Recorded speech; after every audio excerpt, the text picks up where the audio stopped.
Welcome.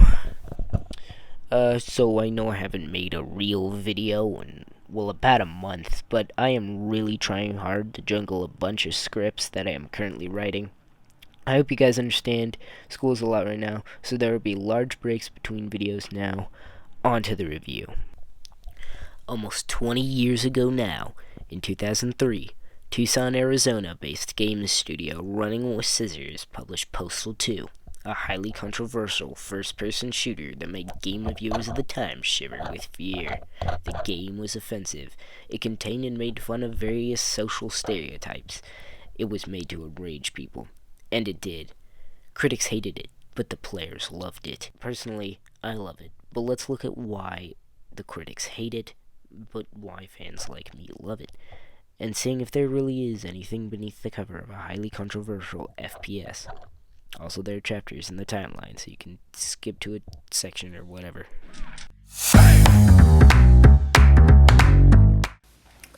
So, the story. Well, it's, interesting. You start on Monday, naturally, and you have to do mundane tasks set by the main character's wife. Who is the main character? The Postal Dude. Who is the Postal Dude? He's a psychopath, and that's because he is what the player makes of him. He's not a super interesting character. He might have a few mental illnesses, but that's fine. He's a video game protagonist. All he has to do is be funny, and he succeeds. However, the protagonist isn't the focus of the game, really, and what is the focus of the game is the tasks you have to do throughout the day. The tasks vary from cashing a paycheck to pissing on the grave of Postal Dude's father. Yes, this game has a dedicated piss button. It's great. What usually happens with these tasks usually follows a formula. You walk to the said building, usually causing chaos as you go, and eventually get to whatever area you're supposed to be in. You do the task, and as you're about to leave, a group of lunatics try to kill you for one reason or another. Then you have to escape quietly or go out of the building, guns blazing. Not every task follows this formula, but a lot do. Something cool about these tasks is the people you fight at the end of them will then attack you in public. In the mission where you get the paycheck from Vince and fight the video game protesters, the remaining protesters that reside in the fictional town of Paradise, Arizona, will attack you whenever they see you. It's never super major, but it's a cool way to show your actions affecting Paradise, even if it isn't super big. So you go through the motions of these tasks, and they follow the same formula until Thursday, when the National Guard are deployed into Paradise to, quote, catch a spree killer. Gee, I wonder who that could be. They're only really tough when you get to the military base level, but trust me, we'll talk about that terrible level later. So the story continues. Not too much happens to Paradise overall, besides mass murder, though that will soon change. So as I said, each level follows basically the same formula and plot. Postal Dude's wife yells at him, and he sets off to do 3 to 4 mundane tasks that always go horribly wrong, and usually end with an entire group of people having a primal hatred for the Postal Dude. He then goes home to get yelled at more, and the next day begins. It's a creative formula that works well, and it's changed before it gets too old with the addition of Apocalypse Weekend. More on that later. The formula allows for some of the weirdest things to happen. In one of the missions, you have to get a signed copy of Gary Coleman's autobiography.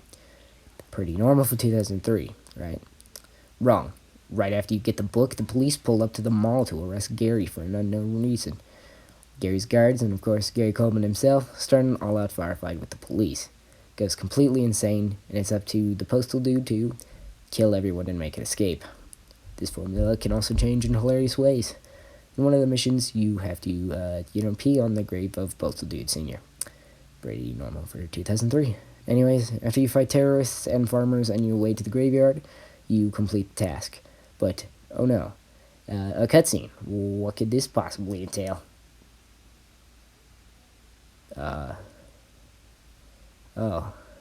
Okay. So some rednecks attack you, knock you out, and you wake up in a brewery wearing a gimp suit. This game is weird, man. So yeah, that changes up the formula. So you have to fight and parkour your way out of the brewery. It's actually a pretty good level. Sadly, levels that are similar to this in the late game are not as good. So, Friday, the final day of the main game. After a mission that not so subtly references the Waco siege of 1993, you start seeing cats falling from the sky. Yep. Cats start raining down on the town of Paradise, and suddenly every NPC has a gun and will kill you on sight. It's very random, and Postal Dude addresses this.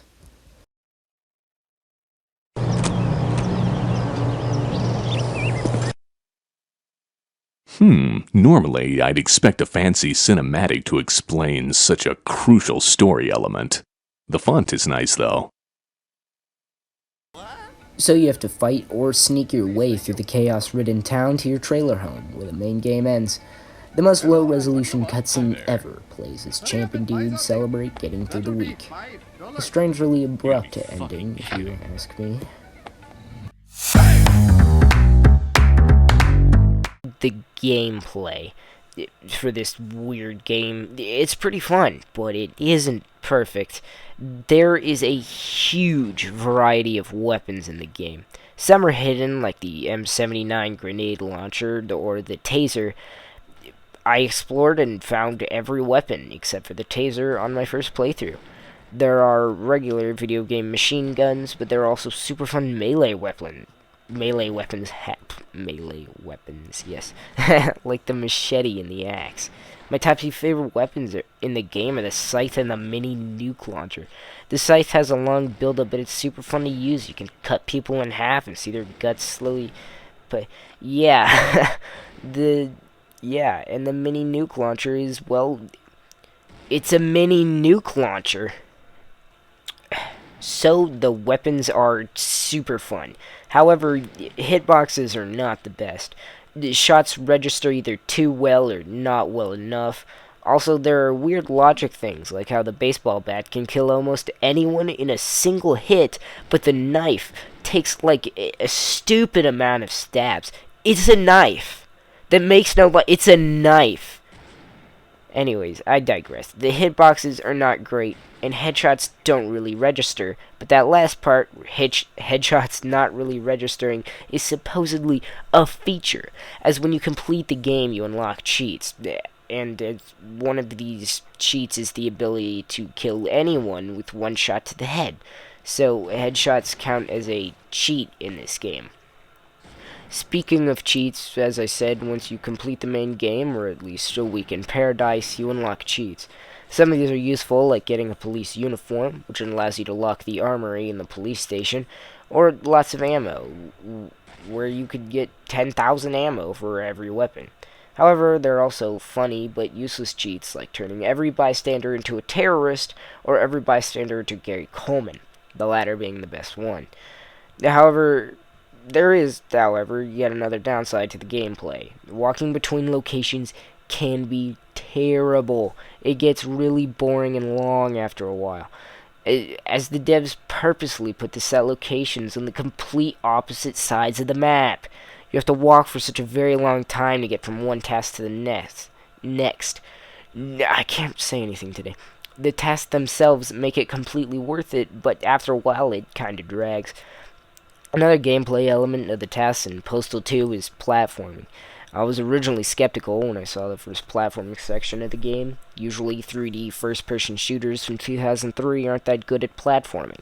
But not this 3D first-person shooter from 2003 is surprisingly good, except for one section in the brewery, which sucks.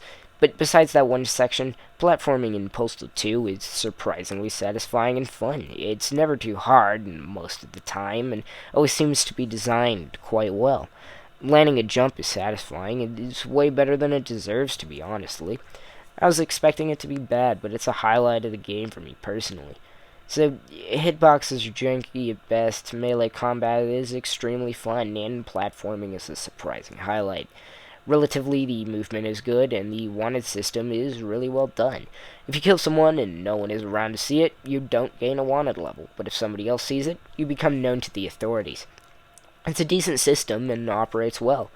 It also eventually becomes a bigger part of the game as a whole. Tasks vary in size, some are extremely large, especially in the late game, and some are confined to just one room for the entire mission, like the paycheck mission, where you have to cash a paycheck, but after you do, the bank gets robbed by some guys in ski masks. The variety is mostly good, but in a few missions we'll talk about later, it's a downside. The main game rarely drags, unless there's a lot of distance between tasks. Overall, the gameplay is mostly tight and is super fun. You can cause a lot of destruction just using a gas can, some matches, and your own creativity. Outside the task, just messing around in paradise is endlessly fun.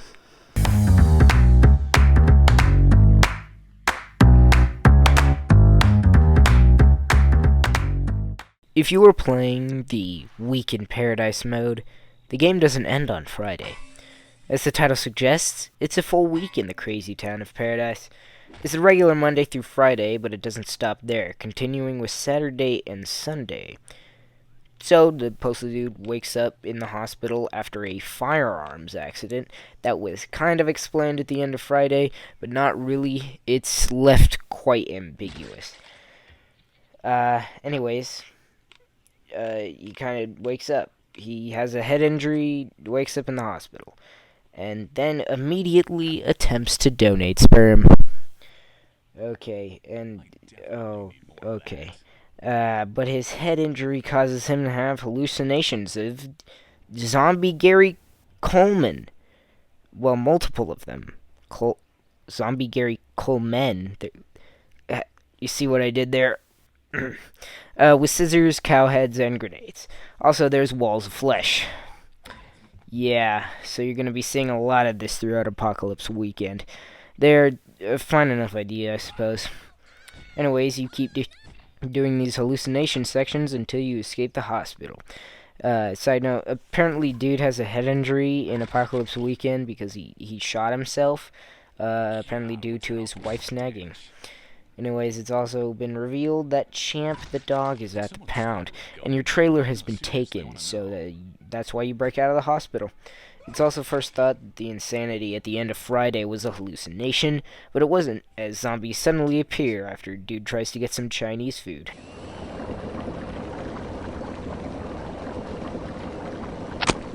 Hello and welcome. May I take your order, please? I think I need a drink before breakfast. I'm never shopping here again. Great.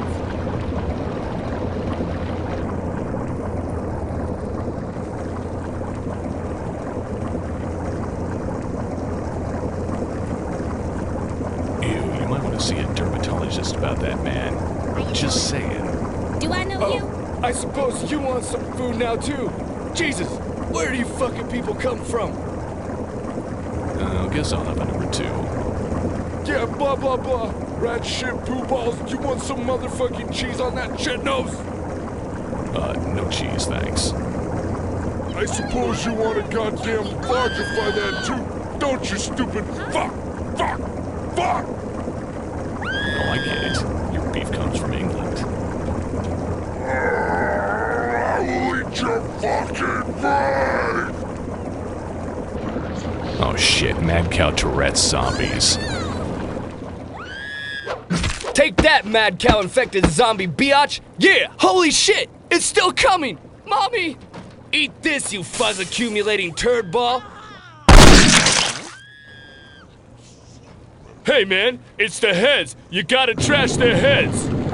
Hey, you're right! It's all about the heads!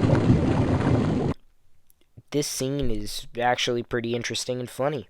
Apparently the zombies come from the meat served at the Chinese restaurant, and it's some sort of mad cow disease.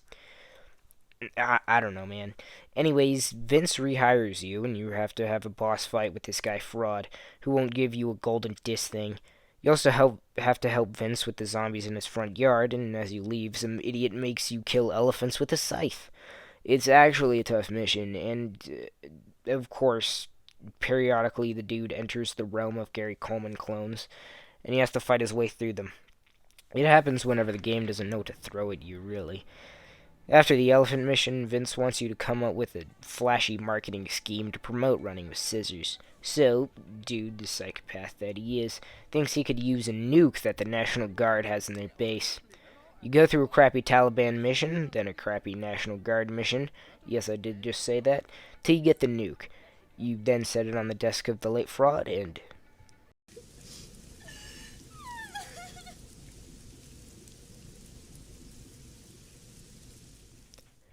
is that a dog wearing a gimp suit? Attack, Prince! Attack! Yes, you will be a fine addition to my harem. Huh? Hey, who are you? Fluffy, the gates!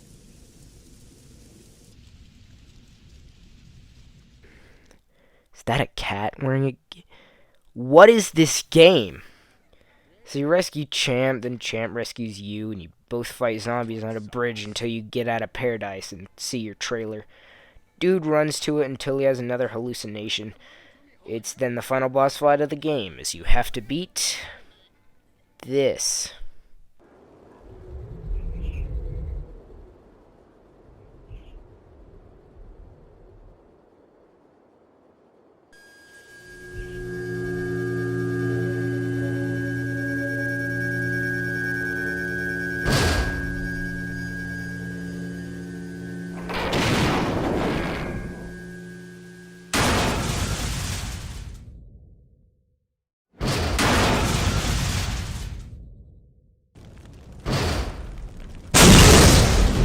Mike J, kosher mad cow zombie, god of hellfire! All bow down and worship my ass cock! Some designer has lost his tiny mind. Anyways, you kill that, and you and Champ drive away as Paradise becomes a nuclear wasteland due to you setting the bomb on Fraud's desk. So that's the story of Apocalypse Weekend.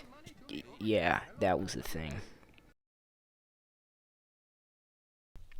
I wouldn't recommend Apocalypse Weekend to everyone who has purchased Postal 2 on Steam or otherwise. This is mostly because of its gameplay. Now, the gameplay isn't inherently bad, not at all. The combat loop remains mostly the same and is still very fun. But the thing that appeals to most people that bought Postal 2 is probably the open world chaos. Basically, what I mean is Apocalypse Weekend has a linear mission structure.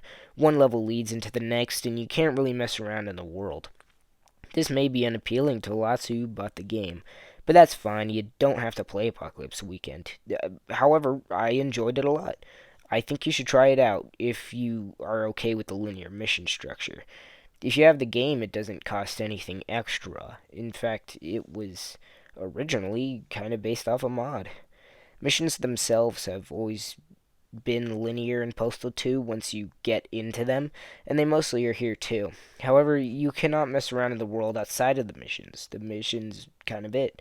One level ends, another one starts. Besides that, Apocalypse Weekend has a few issues, mostly within the levels themselves.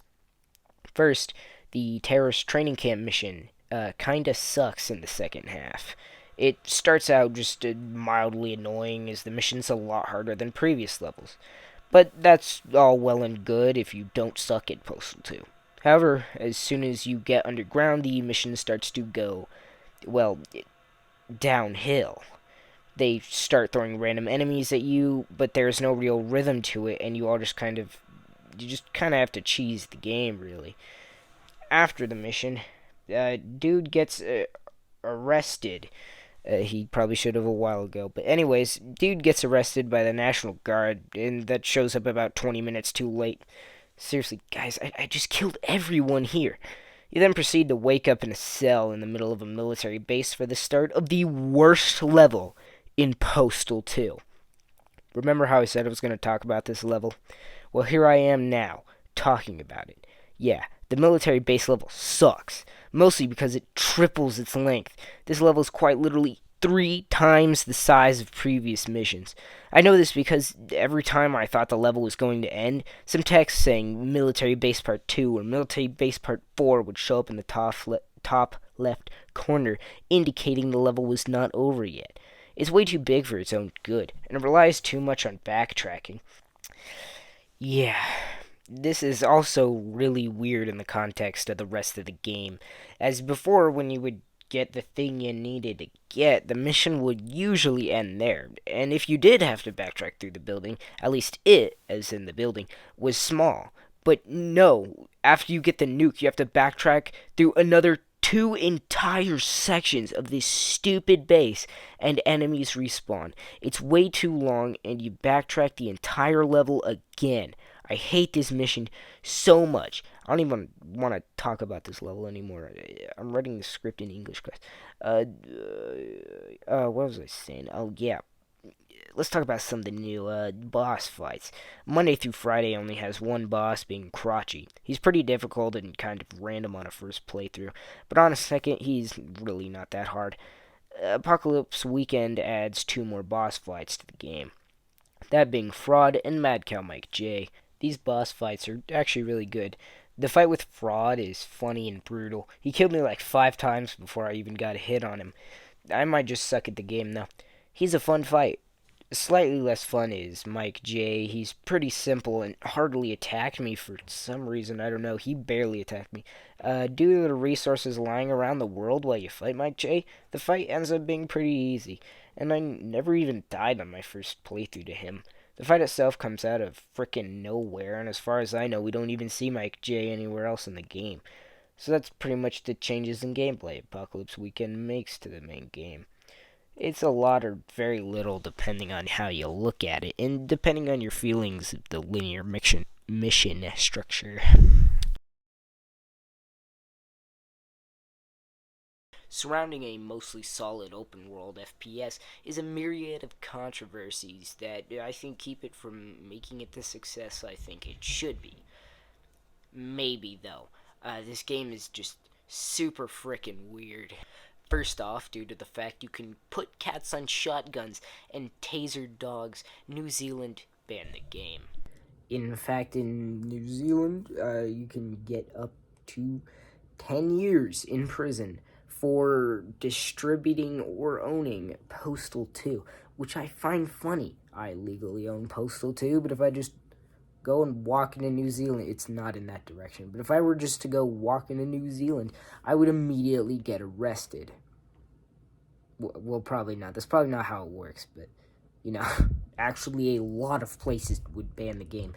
I think something like 13 countries would ban Postal 2, probably due to the taser dogs and the boomerang machete.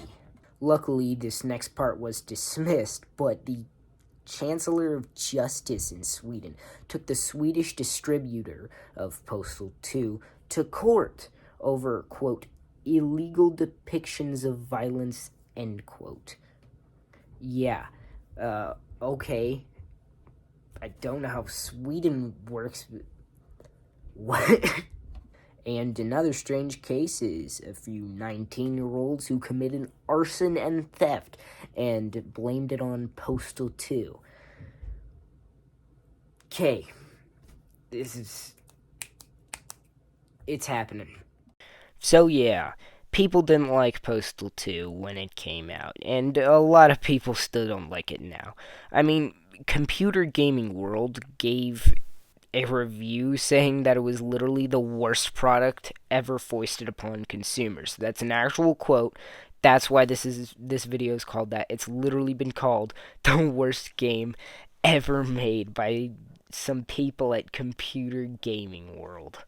So, yeah, people didn't like it. I mean, its humor is very, very risky. It makes fun of anything, just all the things, society in general. But really, I think it kind of holds up a mirror to, so we can look at ourselves, so we can see, really, maybe this is how we can be sometimes.